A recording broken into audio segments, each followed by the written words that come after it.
Hey, I'm Amadeus, and this is Gay in Rural France, a podcast where I talk about queer life in the countryside, mental health, and everything in between. Let's get into it. Welcome to another podcast, you guys. And this time around, it's, oh my god, the whole village knows I'm gay. In a sort of way, you know, there's a funny moment when you realize the whole village knows you're gay and you didn't even tell anyone. So I want to talk about my experience, and I also want to give you some numbers later on about queerness and rural France and being gay in rural France and how people identify. I also want to talk about my very own story, how I perceived this whole coming out, which is like almost like a second coming out, I have to say. And actually, I'm totally fine with that.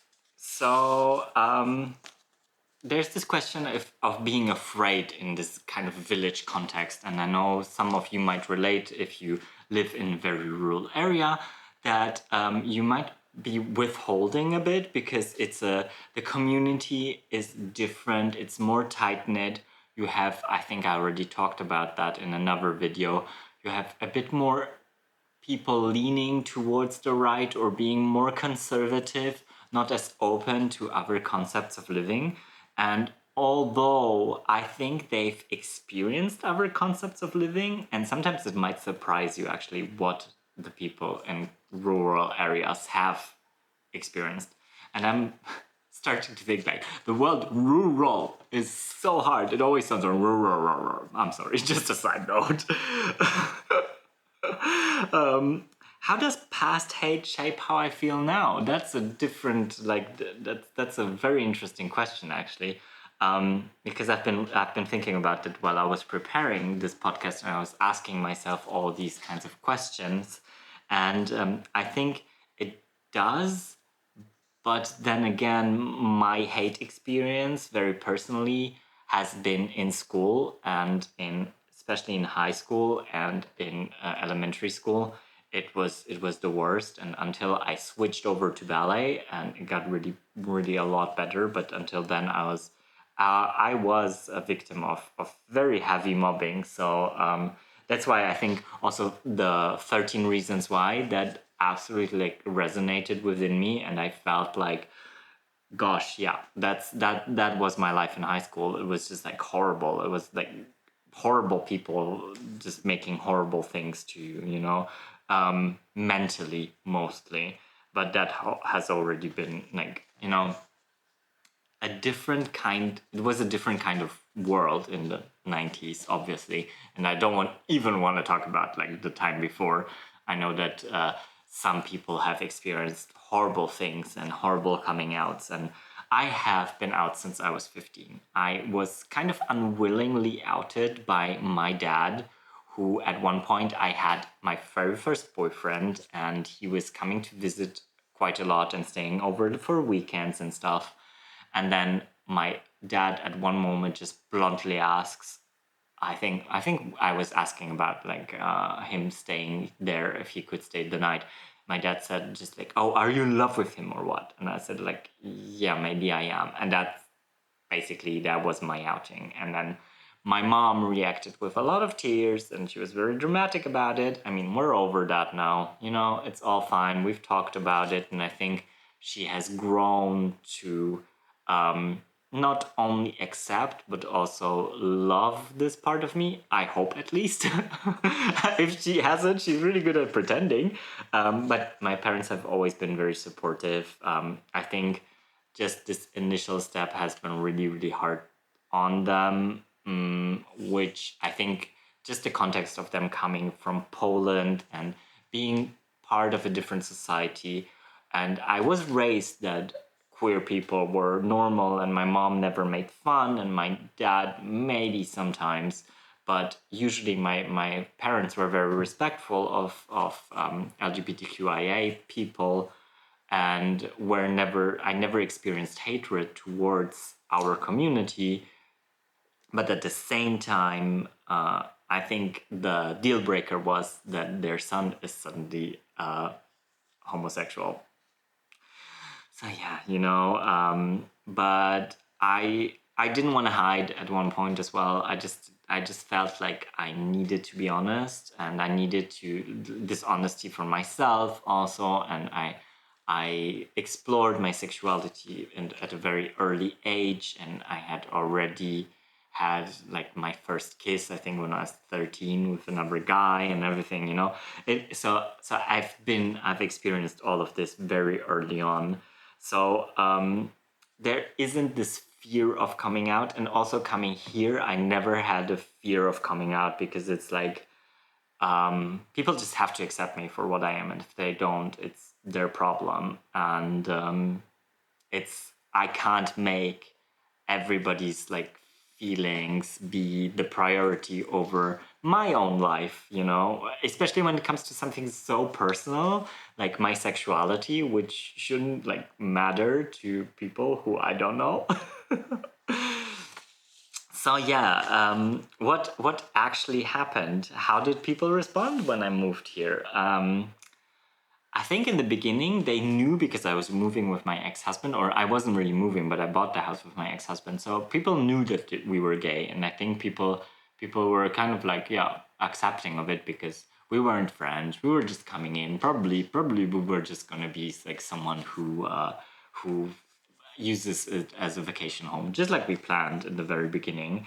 But then there happened a shift when I met Alexi and I stayed here, and Alexi and me got together. Alexi is my boyfriend, and he was very well known in the village already. So we were going on walks with the dogs and everything, and you know, sometimes holding hands, and then and then there was the double coming out story in the end because somebody saw us kissing on the street. And it was so funny because the rumor was Alexi kissed a guy in Mouzon, which is like the village next to us. And it was just like all the people in the bar spoke about it, and it wasn't like a huge thing, but it was like a bit like what's happening, because Alexi had moved with his best friend, and at that time they didn't even clarify it. You know, they didn't want to be like, you know, why should we explain anything? You know, his best friend is queer as well, so everybody just assumed they were a couple, and everybody was just like, oh, but what is Justine gonna do? What is it about her, and how is she gonna deal with this, and what's happening? And I mean, I think some had even wild theories about the ménage à trois and all these things, but I think we cleared that gossip quite quickly, and I think it played out very well for us because in the end, like I think Alexi mentioned it in the bar. We still had a bar at that point, and the owner of the bar, Aline, was a very friendly woman who has but she has very conservative views. So I think being there and being present and showing her that our love is normal and there's nothing like weird about it. And I think that really helped for a lot of people around, actually seeing somebody that maybe wasn't like a huge cliche. And yes, sometimes I do like to wear like a woman's top, or you know, like I like to dress androgynous from time to time. But then again, I'm also like, I'm working, so I have like today I have a hoodie and work pants, like cargo pants on, and you know, it's like I just don't want to categorize myself into like being like I'm the straight acting like homosexual, because yeah, sometimes I might be, sometimes I might not be, because it depends on my mood, on what I have to do that day, you know. So I'm more practical when it comes to this. But I think seeing us interact and seeing us being there and just being people, normal people, we're not monsters, you know. And I think that was quite eye-opening for them, and they all kind of let us be part of their community, and they all opened their hearts to us, and they were all so lovely, and they kept on asking about me even if Alexi was there alone. And like, I think we have gotten so much respect for our love, and nobody is even And I think that's the big difference on how people react sometimes with LGBTQIA plus people in rural areas, is that they kind of tolerate it, but real acceptance doesn't look that way. But I do feel that we have been really accepted in this community around our circles, and that people just don't even like question it, which is amazing. So this leads me to a few stats and a few numbers in queerness in rural areas, because I thought it would be interesting to share some statistics. So there is some statistics from 2024, sorry, that has been a part of a broader survey from the ENSEE or IFOP, and they say that about 7 to 10% of the French population identify as LGBTQIA+, and about 25% of the French population live in rural areas. So, so this means that there are hundreds and thousands of LGBTQIA+ people in rural France, but they're often invisible. And another survey showed that only 2% of rural LGBTQIA+ people are fully out to their entire community versus 18% in the cities. And that's a 2022 survey. And already just hearing this number is like crazy. That I wouldn't think that also in the cities there's just 18% people who are out, like fully out. It's absolutely mind-blowing that we live in such an evolved time or such an evolved society, and still people are afraid to come out because of the consequences. It's just shocking to me, and it shows how far we have yet to go and how important it is to show queerness everywhere. So and then 39% of queer people in rural France report feeling isolated, compared to 17% in Paris and larger cities. And this, I absolutely feel, I think it's being kind of invisible and trying to blend in. So, but this kind of makes you invisible to yourself as well, and this is just really horrible. And I mean, lots of times, and I've seen it, the acceptance is very nonverbal. It's just a nod, a gesture. It's like an inclusion without announcement, which sometimes it's just really sad, because people could actually profit from each other. I mean this on all levels. And I mean, I'm even more like of a hazard to people sometimes here, because I'm not only gay, but I'm also vegan. So it just like sometimes it blows people's minds. But I think I still have a lot of privileges, because I have a Caucasian complexion. I don't look heavily Eastern European, although I'm Eastern European. And I still kind of like blend in quite nicely, which is sad to say and to admit, but at the same time, it is the sad reality of our world today. And we really need to watch out that we are not evolving backwards. And I think it's these formats like this podcast and other queer podcasters and other queer YouTubers that are out and about and also show that it's normal. And I think especially in rural areas, it's so important that we are out, that we don't hide, that we have the courage to be there. And I think the courage can only exist if we have a good community behind us. And I understand that sometimes people feel very isolated because they can't find a sense of community. And this is, I think, where the Café Associatif, the association cafes, come in. And they are beautiful hubs for all sorts of people from all sorts of genres of life. And one of Justine, the best friend of Alexi, is actually having an association for queer people, for the LGBTQIA plus community in La Rochelle, because she splits her time between La Rochelle and here. and they do amazing work. I mean, her boyfriend is just like such a trans idol, and he has done so much for the trans community. It's just unimaginable, and I think what they are doing is exactly what we need to be doing. We need to be visible, we need to be there, we need to give with our visibility the chance to others to be visible, the courage for others to be visible and not hide away. And still in rural areas it's a big problem, but I have been very, very lucky to experience it in a different way. But I have had hate.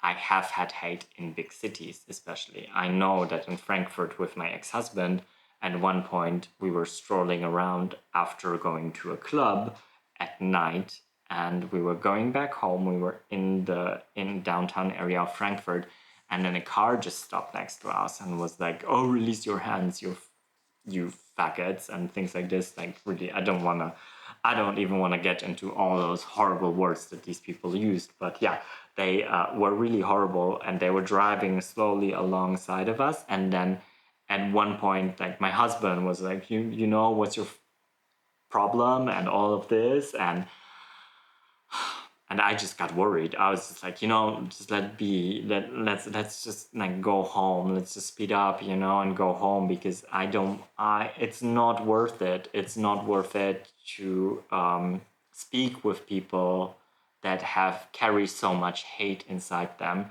The only time and the only way to break their hate is actually to respond with love and to respond to them with care. But this will only happen on a very singular level, because as long as they're surrounded by their usual surroundings, they will keep their facade and they will keep their hate, and the hate will just swell and smolder. And I think that's unfortunately the problem with our world right now, that we harbor so much hate and negativity, and all of this is towards ourselves and not towards others. It's just something, it's our internalized hate that we project onto others. And I think if we do not understand that we have to love ourselves, and we have to give ourselves the permission to live the lives we want, we will never be able to love others, and will not solve like the horrible things that are happening all over the world.